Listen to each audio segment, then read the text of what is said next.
Before this video starts, I just want to give a massive shout out to all my channel members. If you want to receive a shout out, then become a channel member today and you'll be shown on screen like all these other channel members here. Anyways, enjoy the video. In version 14.2, there was a placeholder in the talent orb sprite sheet. This was a hint towards new talent orbs, and in version 14.3, we had received 6 brand new talent orbs, and in this video, I want to go over each of these new orbs and what they do, as their effects are pretty interesting. Now, how do you obtain these new orbs? Well, there is a new Dojo stage that is added that you can play, which gives you mysterious treasure chests with 3 tiers of value, these being bronze, silver, and gold chests, with each rarity rewarding better and better ranked orbs.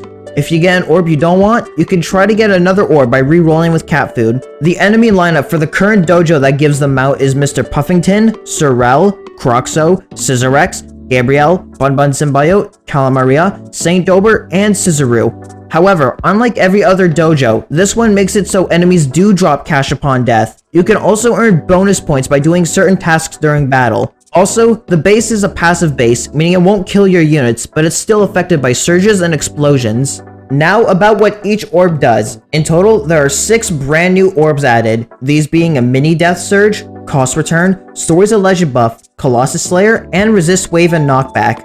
First is the mini death surge orb. This orb will have a 100% chance to summon a death surge for every second unit that dies with this orb equipped. Level of the death surge is level 1 and it will spawn between 200 to 500 range. It should be noted that the death surge seems to calculate the spawn range at the position of wherever the unit's position is upon death, so units with the high range can't do much with this orb. The strength of the death surge from D rank to S rank is as follows. D rank deals 3% damage, C rank deals 6% damage, B rank deals 10% damage, A rank is 14%, and S rank is 20% damage, the same strength as a regular mini surge. The best options for this orb are low-range, spammable crowd control units such as Gato Amigo, Sanzo, and Enchantress, especially since their damage doesn't matter, so even a D rank orb on these units will be good. Next is the cost return orb. Similar to the mini death surge orb, this orb will only activate on every second unit upon death.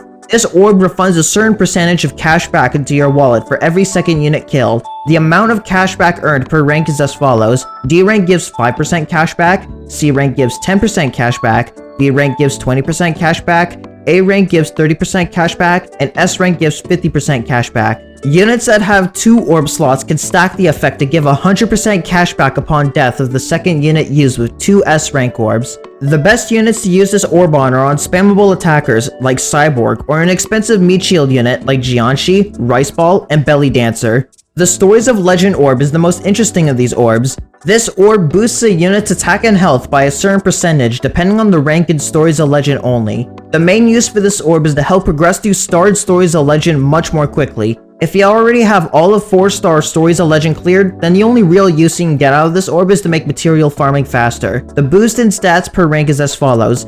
D rank boosts stats by 5%, C rank boosts by 10%, B rank boosts stats by 20%, A rank boosts by 30%, and S rank boosts by 50%.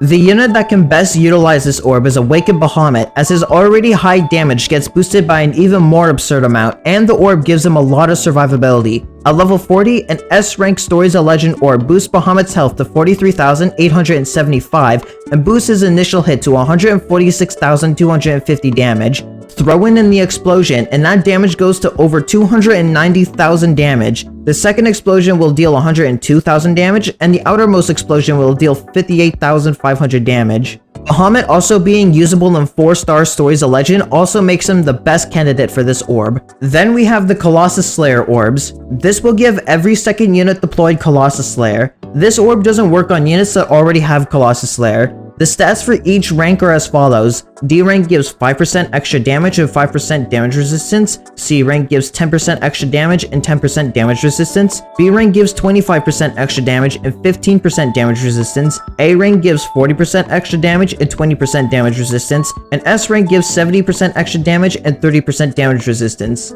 This orb is best used on Ubers, especially those that can either be spammed, such as Balrog or Cats in the Cradle, or Ubers that have high damage multipliers, such as massive damage to nuke Colossus enemies a lot more easily. The last two orbs are Knockback and Wave Resist. These two orbs will give a unit knockback resist and wave resist respectively. How much they resist getting pushed back, or how much less the wave will deal damage to a unit is as follows. D rank gives 5% resist, C rank gives 10% resist, B rank gives 20% resist, A rank gives 30% resist, and S rank gives 50% resist. However, a key thing about these orbs is that it's an additive boost, not a multiplicative boost.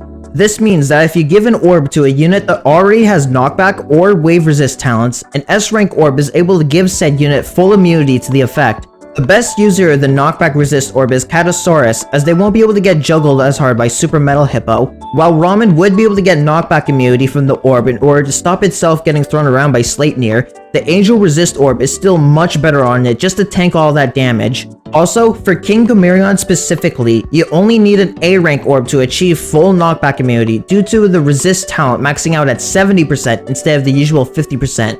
As for the Wave Resist orb, there are a lot more units with Wave Resist talents, so your options to use the orb are wider. However, the best users of this orb are Jianshi, Cameraman, and Luxury Bath Cat. For Jianshi, this would give you a fast wave immune meat shield. For Cameraman, this would give you an extremely stackable wave immune attacker. If you really don't feel like giving this orb to these two, you could always give it to Luxury Bath Cat, whose range would make them a valuable unit in wave heavy stages, and can serve as an alternate to Brainwash King Dragon for those who don't have them. Alternatively, you could use this orb on a wide range of Ubers, some of these being Aphrodite, Balrog, or even some Luga units like Pikaland and Nekoluga.